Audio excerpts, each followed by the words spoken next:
Good afternoon, dear students. In today's practical, first we'll see some basics of this subject, like what is the course code, what is the course objective, course outcome, what you have to upload in the Google Classroom, where you will find out all the manuals and study material, etc. Within a 10 minute, and then we'll start our actual coding session.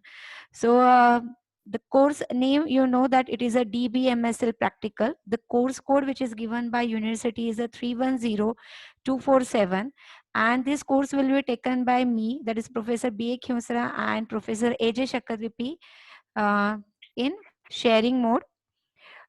Before starting with everything or every course which is designed by the university, they have set some Bloom's taxonomy. Bloom's taxonomy means what the student should be able to do. Okay.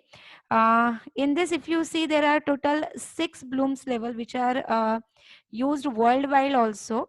So when some point is like explain you in a very basic term, जिसमें सिर्फ students remember कर सकते हैं, याद कर सकते हैं। जैसे अगर हमने बोला कि इस चीज को डिफाइन करो, इस चीज के इस चीज का लॉन्ग फॉर्म क्या है वो बताओ, तो ये क्वेश्चन के लिए आपको सिर्फ रिमेम्बरेंस ही आपको लगता है। So that is a Bloom's level 1, यानी जिसमें सिर्फ स्टूडेंट मगअप करते, रिमेम्बर करते, दैट्स इट।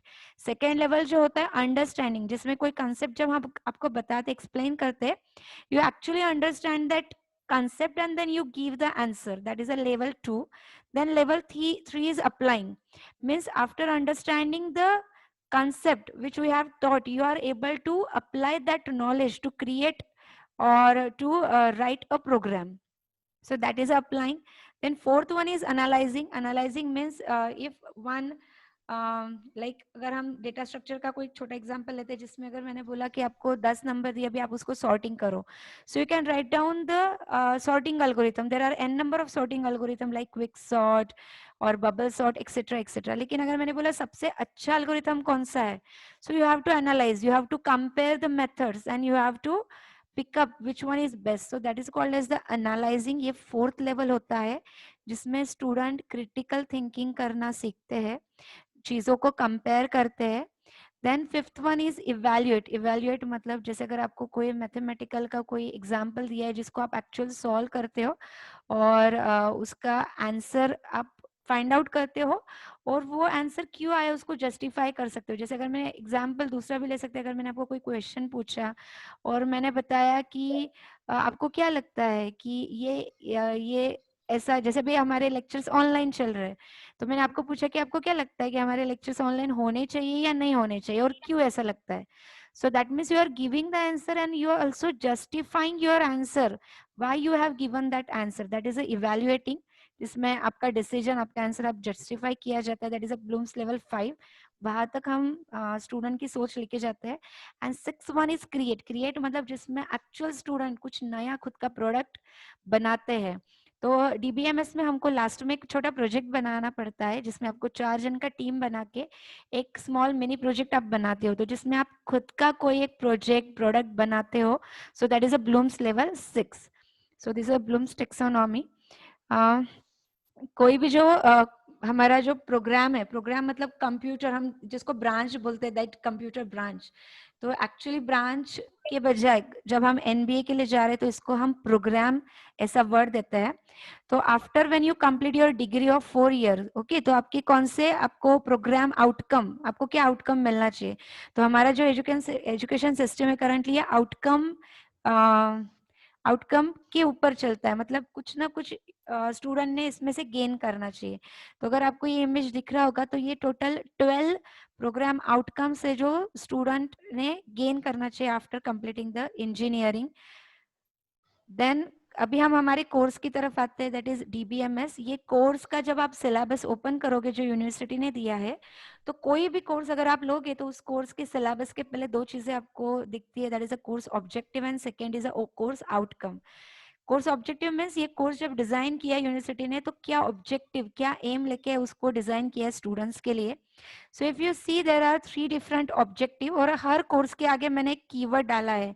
जैसे फर्स्ट के लिए मैंने अप्लाइंग डाला है, थर्ड के सेकंड के लिए अप्लाइंग एंड थर्ड के लिए understand.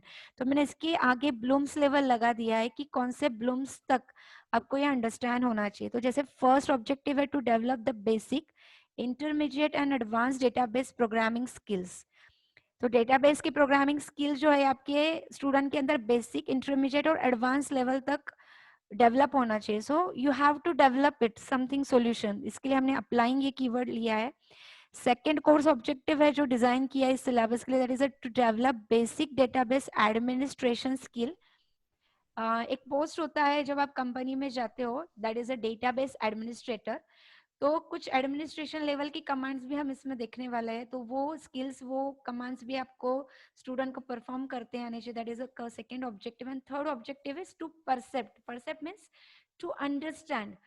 So the level understand आ गया, to understand the transaction processing. अभी जब संघवी सर आपको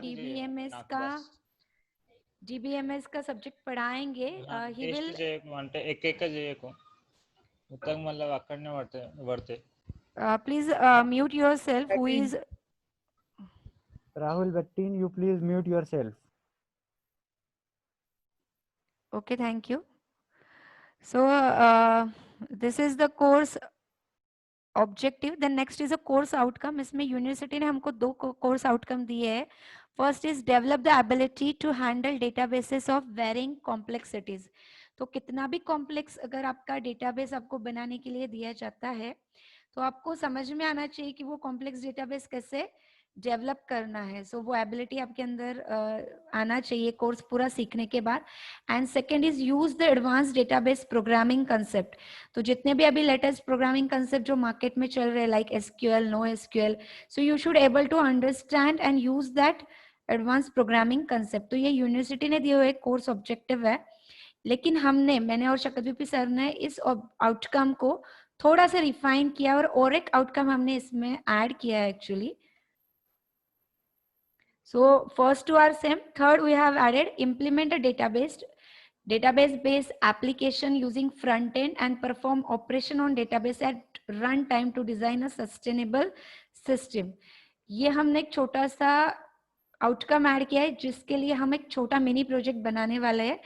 और मिनी प्रोजेक्ट में आपको फ्रंट एंड क्या होता है, बैक एंड क्या होता है, उसका कनेक्टिविटी कैसे किया जाता है, रन टाइम प्रोजेक्ट को डिप्लॉय कैसे करते हैं, रन कैसे करते हैं, you are going to understand these concepts.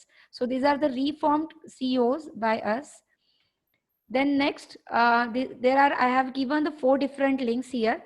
Rubrics जो शायद आपको पता ही रहेगा, सेकेंड ईयर में भी आपके प्रैक्टिकल्स चेक हुए रहेंगे. जब भी आप कोई भी प्रैक्टिकल परफॉर्म करके असाइनमेंट चेक करते हो, ओरल देते हो, तो आपको मार्किंग हर प्रैक्टिकल के लिए 20 मार्क्स अलोकेट किए गए हैं.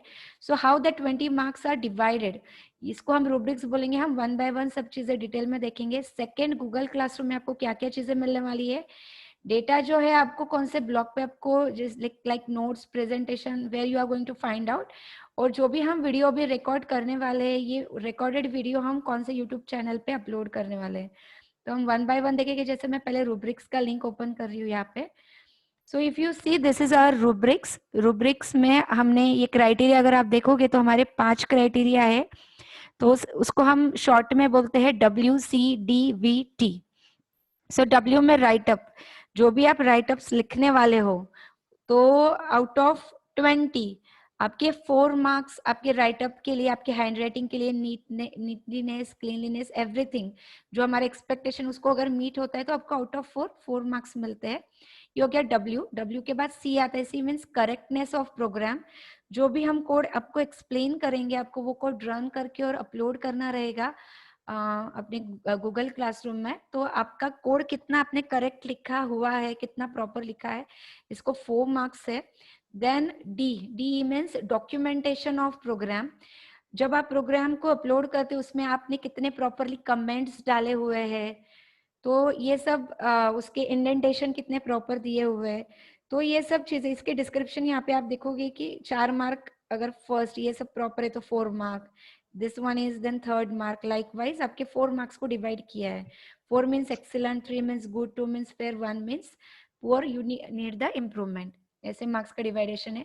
तो W हो गया, C हो गया, D हो गया, V मीन्स वाइवा. वाइवा इधर हम आपका ऑनलाइन 1-to-1 लेंगे या फिर आपको एक गूगल फॉर्म शेयर किया जाएगा एवरी असाइनमेंट के लिए, जिसमें मिनिमम 4 क्वेश्चन रहेंगे. आपको उस में कितने मार्क्स मिलते हैं, तो आउट ऑफ उस मार्क्स पे आपका वाइवा के मार्क्स रहेंगे अभी फिलहाल जब तक ऑनलाइन चल रहा है. Then T, last is a T means timely completion. अगर आपको बोला है कि 1 वीक के अंदर आपका मैनुअल या आपका प्रोग्राम आपको अपलोड करना है, तो अगर आपने डेडलाइन के अंदर अगर आपको अपलोड किया जाता है तो you will get a full marks. जितना आप लेट करते जाओगे आपका मार्क्स वैसे रिड्यूस होते जाएगा. तो this one is all about your rubrics. After that, second one is a Google Classroom. I hope everyone has joined the Google Classroom. Actually, your class strength is 82 and currently I think so 76 or 77 students have joined. 4 to 5 students have still not joined. अगर जिन्होंने join नहीं किया तो आप Google classroom join कर लो.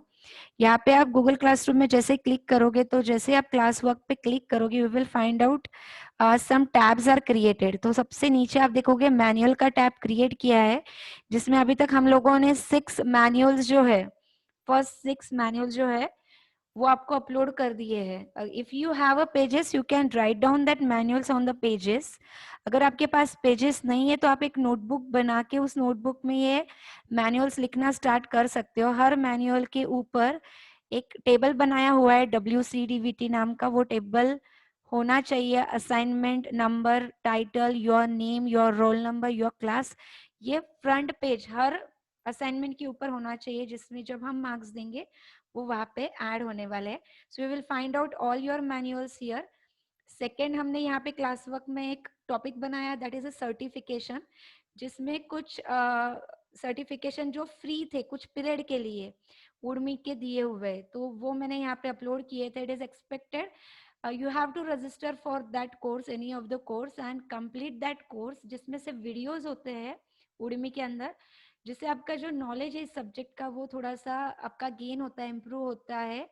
और उसका certification आपको यहाँ पे अपलोड करना रहेगा. जैसे भी हमने उर्मी के डाले से हम सोलो लर्न के, NPTEL के जो भी हम हमारे पास certification which are available we will just add here, so you can register for any of the course and after getting a certification you can upload. This is just a betterment of your latest knowledge.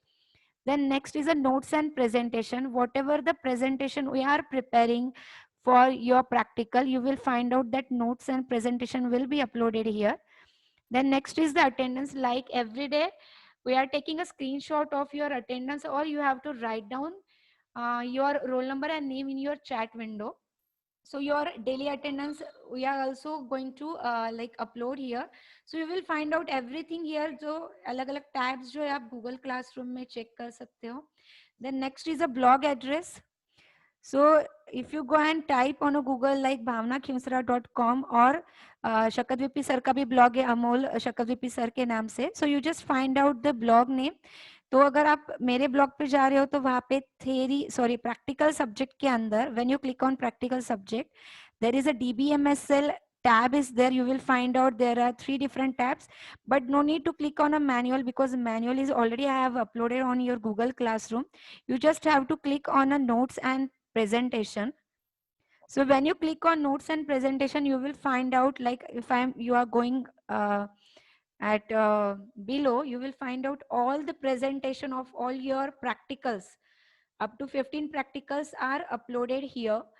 So just if you missed out any like practical or any concept, you just open any PPT and read out. You can understand all the concept of practical. So here assignment number, कौन से group का है, ये सब चीजें हम लोगों ने यहाँ पे दी हुई है. After that, you will find out like whenever you have to prepare your file. So जो फ्रंट पेजेस होते हैं वो आप यहाँ से ले सकते हो. तो जैसे 1920 का टैब बना है वैसे आपके लिए 2021 का टैब बन जाएगा. इंडेक्स में भी आपको 2021 का टैब बन जाएगा जो इंडेक्स आपको डालना है. मैनुअल का फॉर्मेट बन जाएगा. आपको जो DBMS के लिए प्रोजेक्ट बनाना है, you will find out the report guidelines and templates here, जो रूब्रिक्स मैंने बताया वो आप यहाँ पे देख सकते हो, एंड कुछ वैल्यू एडिशन है. So this is all about where you will find out your like course material here. YouTube के ब्लॉग के लिए ओके प्रेजेंटेशन क्लोज हो गया है. Just I am just opening that presentation.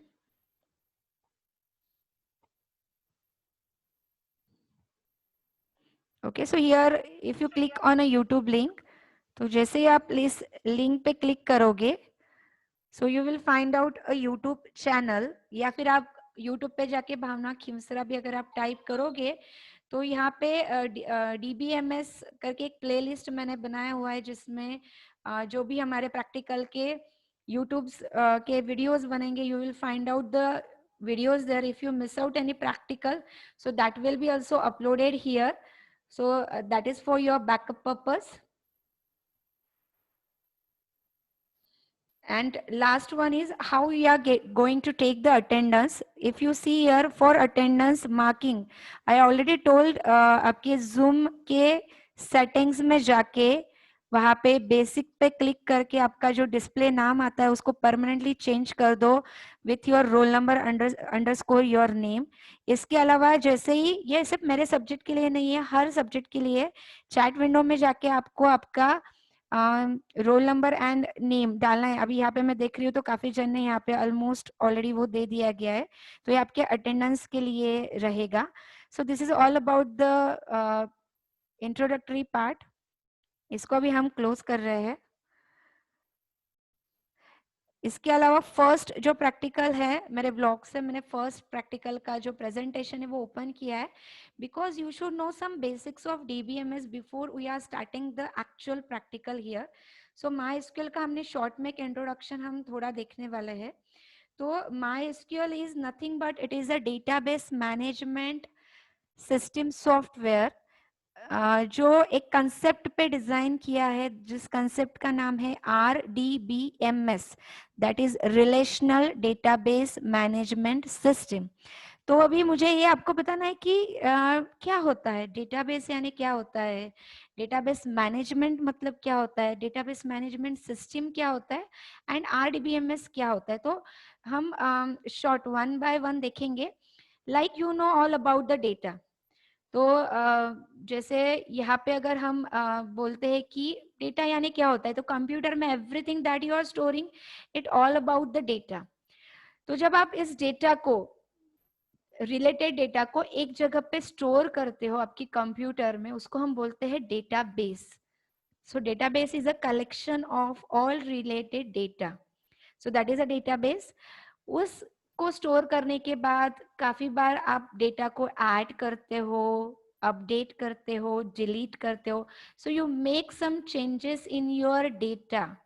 तो जब आप डेटाबेस के स्टोर डेटा को जब आप चेंज करते हो तो वो चेंज करने के लिए आपको कुछ कमांड्स लगते हैं, तो उसको हम बोलते हैं डेटाबेस मैनेजमेंट सिस्टम, जिससे आप add, remove, delete, update, show, all this operation you can perform on your data.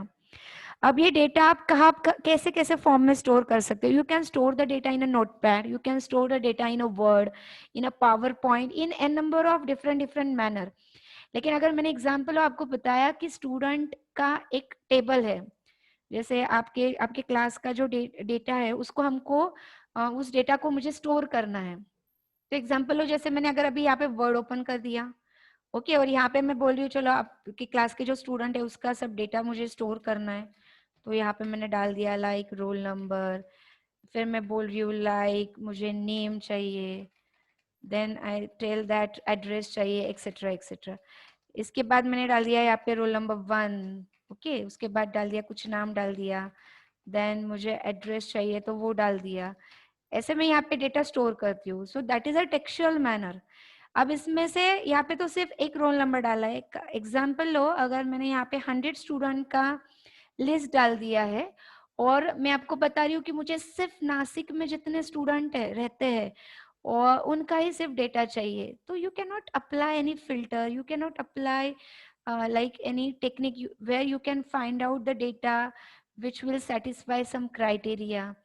तो जब आप टेक्स्ट के फॉर्म में, टेक्सचुअल फॉर्म में, नोटपैड में, वर्ड में कुछ डेटा जब स्टोर करते हो तो इसमें थोड़ा डिफिकल्ट होता है। इसका ही थोड़ा बेटर वर्जन अगर मैं आपको बताऊं, जैसे मैंने अभी यहाँ पे एक्सेल ओपन कर दिया, so in Excel you will find out it is in the form of rows and column. Already data जो है ये सेल के फॉर्म में डिवाइड किया है। अब सेम यहाँ पे अगर मैं डाल दूं लाइक रोल नंबर, तो मुझे स्पेस बार दबाने की जरूरत नहीं, हर चीज नेक्स्ट सेल में जा रहा है। एंड सपोज एड्रेस यहाँ पे हमने लाइक डाल दिया। अब यहाँ पे हम कुछ वैल्यू स्टोर कर रहे हैं, लाइक यहाँ पे हमने डाल दिया कुछ फर्स्ट जो स्टूडेंट है उसका roll number and name, suppose I have putted here. Likewise हमने यहाँ पे अगर काफी सारा डेटा जो है यहाँ पे हमने स्टोर कर दिया है।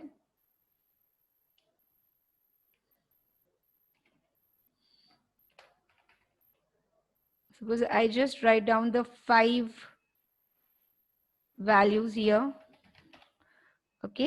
So now I am just making it in the form of table. So you can understand जब हम डेटा को एक टेबल के फॉर्म में स्टोर करते हैं तो उसको शो करना या फिर उसको अंडरस्टैंड करना बहुत इजी हो जाता है। फिर अगेन आप you can apply the filter year की जैसे मैंने एड्रेस पे जाके यहाँ पे अगर मैं एग्जाम्पल हो कि यहाँ पे मैंने फिल्टर अप्लाई किया और मैं बोल रही हूँ कि मुझे सिर्फ जो नासिक के रिलेटेड स्टूडेंट है बस उनकी लिस्ट देखनी है। So you can see here जो सिर्फ नासिक के स्टूडेंट है उनको ही मैं यहाँ पे उनका ही डेटा शो कर रही हूँ। मैंने बोला सिर्फ पुणे में रहने वाले डेटा का मुझे डेटा शो करना है स्टूडेंट का। So when you create a table and you are able to apply the queries, filter को मैं क्वेरीज बोलती हूँ, जिसमें आप उस क्वेरी से आपको नया रो ऐड करना है, अपडेट करना है या आपको जैसा चाहिए डेटा बस वो फिल्टर करके आपको शो करना है, आपको सॉर्ट करना है। अगर मुझे लग रहा है कि ये जो डेटा है यहाँ पे अगर सपोज हमें लाइक सॉर्ट करना है इसको according to the roll number, हम सॉर्ट कर रहे हैं लाइक डिसेंडिंग ऑर्डर में। So within one click you can find out the data is like ये डिसेंडिंग ऑर्डर में सॉर्ट हो गया है। तो टेबल पे आप काफी सारी अलग चीजें आप क्या कर सकते हो, परफॉर्म कर सकते हो। सो this is the beauty of when you store the data in the form of table. Please mute yourself जिसका भी unmute है। So Please mute when yourself. you store the data like in the form of rows and columns, so we call it as RDBMS। यानी आप data जो है ये आप table के फॉर्म में स्टोर कर रहे हो। तो जब भी डेटा हमारा टेबल के फॉर्म में चला जाता है we call it as a RDBMS, that is relational database management system. Okay, तो डेटाबेस क्या होता है हमने देख लिया, that is a collection of data. RDBMS क्या होता है वो हमने देख लिया। RDBMS के में कुछ कंसेप्ट होते हैं, जैसे पहले इसमें हम डेटाबेस बनाते हैं, डेटाबेस के अंदर हम कुछ टेबल्स बनाते हैं, टेबल्स के अंदर डेटा हमारा रोज एंड कॉलम्स में स्टोर किया जाता है। Again we can add, we are going to add like some referential integrity. ये क्या होता है, हम जब प्रैक्टिकल परफॉर्म करेंगे that time you will understand this concept. अभी हम इसको लीव करते हैं। खाली बेसिक टर्मिनोलॉजी जो है, डेटाबेस मतलब collection of data means collection of tables where data is related to each other. Then second is table, database में बहुत सारे टेबल आप बना सकते हो। Okay, here table is nothing but a matrix of data where data is stored very similar to your spreadsheet, जो मैंने अभी एक्सेल का स्प्रेडशीट बताया, rows and column. Okay, column मतलब आपको पता है कि जो वर्टिकल वे में होता है उसको हम कॉलम बोलते हैं, जो हॉरिजेंटली आपको शो किया जाता है उसको हम रो बोलते हैं। और इसमें एक बहुत और इम्पोर्टेंट टर्मिनोलॉजी आती है, that is a redundancy. Redundancy मतलब जब हम डेटा स्टोर करें तो हमने उसको डुप्लीकेट नहीं होना चाहिए। जैसे एग्जांपल हो गया, और अभी आप अटेंडेंस दे रहे हो और अगर चैट विंडो में आपने आपका खुद का ही नाम 2 या 3 बार डाल दिया, that will be the redundancy. No use of such data, but आपने बहुत सारा मेमोरी या स्पेस ऑक्यूपाई कर लिया है। तो जब भी आप कुछ टेबल बनाते हो, डेटा स्टोर करते हो, तो आपको चेक करना है कि आपका डेटा रिडंडेंट नहीं होना चाहिए, यूनिक होना चाहिए। So these are some terminologies. इसके अलावा ये जो terminology like primary key, foreign key, compound key, index, referential integrity, ये हम हमारा जब सेकेंड प्रैक्टिकल स्टार्ट करेंगे वहां पे जैसे से हम प्रैक्टिकली देखते जाएंगे वहां पे हम वन बाय वन कंसेप्ट इसको सीखने वाले हैं। RDBMS जो है इसके और कौन से सॉफ्टवेयर है, जैसे हम MySQL पढ़ने वाले हैं, so what are the different software which are available apart from MySQL? So there are some software like Oracle, MySQL, MS Access, it is a product of Windows, Microsoft. Then PostgreSQL, again it is an open source. Microsoft SQL Server, SQLite, IBM का DB2. So there are बहुत सारे database जो है ये available है. Some are licence copy, some are freeware open source. So MySQL हम जो use कर रहे हैं ये ओपन सोर्स है एंड फ्रीवेयर है. You don't require any license copy, you don't have to pay for this software. You can download it freely from online and you can install it. तो ऐसे बहुत सारे डेटाबेस होते हैं. MySQL database जो है इसके बेनिफिट्स क्या क्या है? तो सबसे पहले हमने देखा कि ये ओपन सोर्स है. इसके अलावा ये बहुत सारे डिफरेंट लैंग्वेज को सपोर्ट करता है, like PHP. Many of time you have heard PHP MySQL. तो वेब डेवलपमेंट में इसका कॉम्बिनेशन यूज किया जाता है. Perl, C++, Java, all this language में जो भी आप डेटा है ये डेटा आप बैकएंड में MySQL में इसको स्टोर कर सकते हो और इसमें आप टेराबाइट तक डेटा भी MySQL में स्टोर कर सकते हैं. अब जब हम डेटा स्टोर करते हैं, जब आप प्रोग्राम करते हो डेटा स्ट्रक्चर में या फिर कोई भी C++, पाइथन ले लो, तो हर एक का डेटा टाइप होता है. सो अगेन हियर ऑल्सो जब भी हम टेबल क्रिएट करने वाला है या डेटा स्टोर करने वाले हैं तो हर डेटा का डेटा टाइप आपको बताना पड़ता है. जैसे अगर हम एग्जांपल लेते हैं रोल नंबर, तो रोल नंबर का डेटा टाइप आने वाला है इंटीजर. अगर मैं बोल रही हूँ कि किसी प्रोडक्ट का प्राइस है तो प्राइस हम स्टोर करेंगे फ्लोटिंग पॉइंट में या डबल में. अगर आप आपका डेट ऑफ बर्थ स्टोर करने वाले हो तो उसका डेटा टाइप हो जाएगा डेट. अगर आप डेट के साथ टाइम भी स्टोर करने वाले हो तो डेटा टाइप होगा डेट एंड टाइम. अगर आप आपका नेम, रोल नंबर, नेम, आपका क्लास, आपका एड्रेस, टेक्सचुअल डेटा स्टोर करने वाले हो तो उसके लिए डेटा टाइप होता है Kyar, varchar, text, long text, binary, etcetera. अगर आपको कोई लार्ज ऑब्जेक्ट स्टोर करना है, लार्ज ऑब्जेक्ट मतलब जैसे इमेज हो गया, वीडियो हो गया, ऐसे टाइप का अगर डेटा आपको स्टोर करना है तो उसके लिए जो यूज होता है tiny blob, medium blob and long text. तो ये हो गए हमारे डेटा टाइप्स जो MySQL के लिए हम यूज करने वाले. तो डेटा टाइप्स को have categorise in 4 categories and हर कैटेगरी में अलग अलग डेटा टाइप यूज होते हैं यहाँ पे.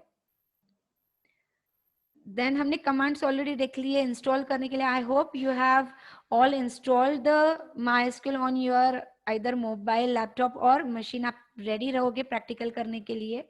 अभी हम हमारा फर्स्ट प्रैक्टिकल स्टार्ट करने वाले हैं. अभी मैं फिलहाल मेरे मशीन से बताने वाली हूँ, फिर सेम हम मोबाइल से भी रन करके देखेंगे कि वही चीज हम कैसे कर सकते हैं. लेकिन आज के जो बेसिक कमांड है ये मोबाइल में आपको रन करने की जरूरत नहीं है, ये लैपटॉप वालों के लिए ये उसमें यहाँ ऑलरेडी किए हुए हैं. ओके, तो यहाँ पे अभी मैं स्टार्ट मेनू पे क्लिक किया है and I am just clicking on a MySQL. जो भी वर्जन आपने डाउनलोड किया होगा उसका कमांड लाइन क्लाइंट, ये वर्जन आपको करना है. अगर स्टार्ट करने के बाद नहीं आता है, you just press here MySQL. जैसे हम MySQL टाइप करते हैं तो 2 अलग अलग वो विंडोज बताता है, MySQL command line client and second is command line client Unicode. तो उसमें आपको सिलेक्ट करना है सिंपल कमांड लाइन क्लाइंट वाला वर्जन. जैसे ही आप इसको क्लिक करोगे तो एक विंडो आ जाएगा जिसमें वो पासवर्ड पूछेगा. So at the time of installation, whatever the password you have given, you have to provide it here. जैसे मैंने दिया था password as a ROOT, that is root password दिया था. अगर आपने पासवर्ड नहीं दिया होगा तो सिंपली इंटर प्रेस करो. So after performing this, it will going to show you the MySQL prompt. अब हमारे पास यहाँ पे MySQL का prompt आ गया है एंड MySQL के prompt पे हम कमांड लिख सकते हैं. तो बेसिक कमांड हम देखने वाले बहुत कि सबसे पहले टेबल बनाने के पहले आपको एक डेटाबेस बनाना पड़ता है. आप जितना भी डेटा स्टोर करने वाले हो वो उस डेटाबेस में आपके पास स्टोर रहेगा. तो फर्स्ट कमांड है कि ऑलरेडी MySQL ने कुछ डेटाबेस हमको प्रोवाइड किए है क्या. तो उसके लिए हमारी पहली कमांड होती है SHOW, that is show databases, and every command is going to be end with the semicolon. जब तक आप semicolon नहीं दोगे आपका कमांड रन नहीं होने वाला है. So जैसे यहाँ पे मैंने show databases लिख के semicolon दिया and just press the enter. तो जैसे मैंने इंटर प्रेस किया है तो यहाँ पे उसने बताया है कि कुछ ऑलरेडी डेटाबेस है जो MySQL ने खुद ने बनाए होंगे या मैंने पहले कभी बनाए होंगे, तो ये लिस्ट आ गया है यहाँ पे. अगर आपने ऑलरेडी जो बनाया है उसका नाम है तो आप यहाँ से फाइंड आउट कर सकते हो. आपको लग रहा है आपको खुद का एक डेटाबेस बनाना है तो उसके लिए कमांड है create database and the name of database. जैसे अगर मैंने बना दिया, मेरे खुद के नाम का डेटाबेस बना दिया. Anyone want to ask some question before I am just starting?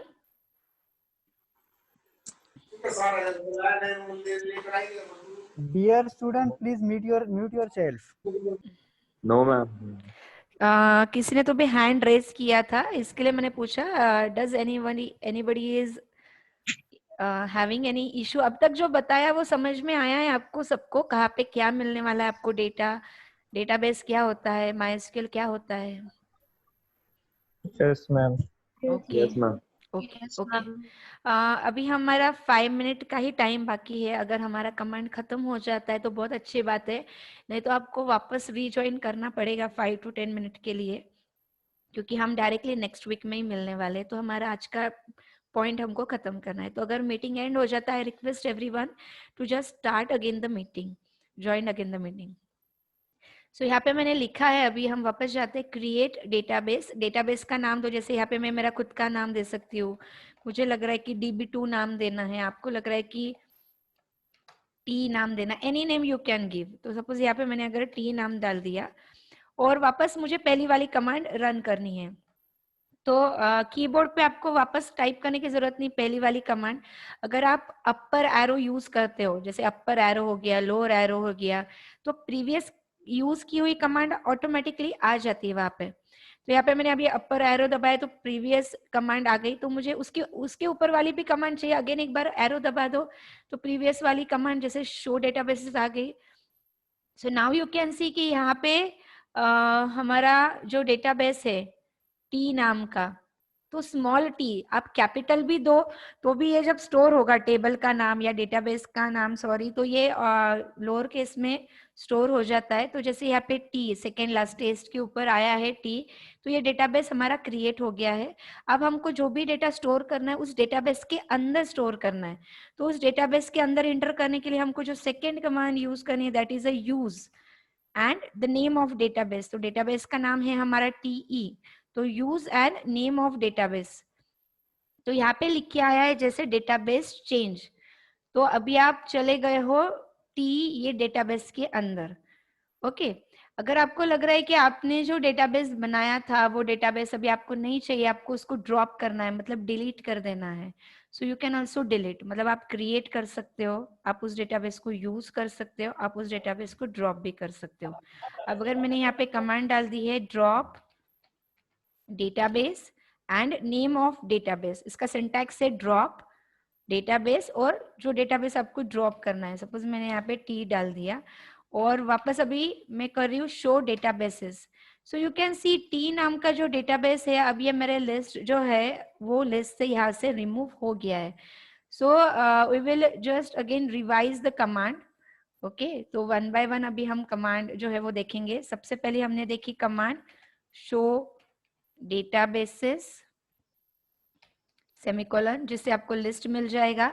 Second है हमारा क्रिएट डेटाबेस, डेटाबेस का नाम, सपोज मैंने यहाँ पे अभी मेरे नाम का डेटाबेस बना लिया है. After that again you use the show databases, you can find out that the name of database will be added here. After that third command is drop database and name of database, जो आपको drop करना है, इससे आपका database जो है वो remove हो जाएगा. अगेन मैंने शो किया तो वो डेटाबेस का नाम लिस्ट में से चला गया है. नेक्स्ट कमांड जो है हमने कि हाउ टू यूज, मतलब उस डेटाबेस में एंटर कैसे करना है. तो इसके लिए वापस हम एक सिंपल डेटाबेस बना लिया मैंने और उस डेटाबेस में इंटर करने के लिए मैंने कमांड यूज की है use and name of database. तो अभी हमारा डेटाबेस चेंज हो गया है। इसमें नेक्स्ट कमांड आप कर सकते हो, दैट इज शो टेबल्स। अभी हमने कोई टेबल बनाया नहीं है, इसके लिए जब भी मैं शो टेबल्स कमांड लिखने का सेमीकोलन डाल के इंटर करोगी, you will find out it is giving me the empty set, क्योंकि अभी हमने कोई भी टेबल यहाँ पे क्रिएट ही नहीं किया हुआ है। तो जब भी हम टेबल क्रिएट करेंगे तो क्रिएट करने के बाद you will find out the list of table. तो अगर जैसे एग्जांपल मैं ले रही हूँ, अभी दूसरा एक डेटाबेस मैंने ऑलरेडी क्रिएट किया हुआ था, लाइक यूज db1 नाम का एक डेटाबेस जो लिस्ट में आपको दिखेगा। तो उस डेटाबेस के अंदर मैं चली गई और उसके बाद मैंने वापस शो टेबल्स कमांड किया। यू विल फाइंड आउट कि इस डेटाबेस के अंदर मैंने एम्प्लॉय नाम का एक टेबल बनाया हुआ था, तो उसका नाम आ गया। अगर मुझे उस टेबल के अंदर क्या डेटा है वो देखना है तो command very simple, select star from, table का नाम है जैसे emp एंड सेमीकोलन। तो यहाँ पे आपको पता चलेगा कि मैंने इसमें 2 कॉलम्स बनाए थे, eid और ename वाला, और उसमें कुछ रोज। तो नीचे लिख के आया 15 रोज। तो इस टेबल में जैसे हमने 15 रोज क्रिएट किए हुए थे, शो किए हुए थे। तो ये हमारे कुछ बेसिक कमांड है जो हमने देखे सिर्फ डेटाबेस के रिलेटेड। नेक्स्ट प्रैक्टिकल में हम एक्चुअल देखेंगे टेबल कैसे क्रिएट करना है, टेबल क्रिएट करने के बाद उसमें रिकॉर्ड कैसे इंसर्ट करना है, अपडेट करने हैं, रिमूव करना है, टेबल का डेटा कैसे शो करना है। So all the basics command we are going to see here. तो यहाँ पे हमने डेटाबेस के रिलेटेड जो भी कमांड है यहाँ पे जैसे सिलेक्ट, ड्रॉप एक्सेट्रा, वो हमने यहाँ पे शो कर लिया है। So this is the end of our first practical, जिसमें हमको बेसिक्स जो है MySQL का वो हमको पता होना चाहिए था, उसका इंस्टॉल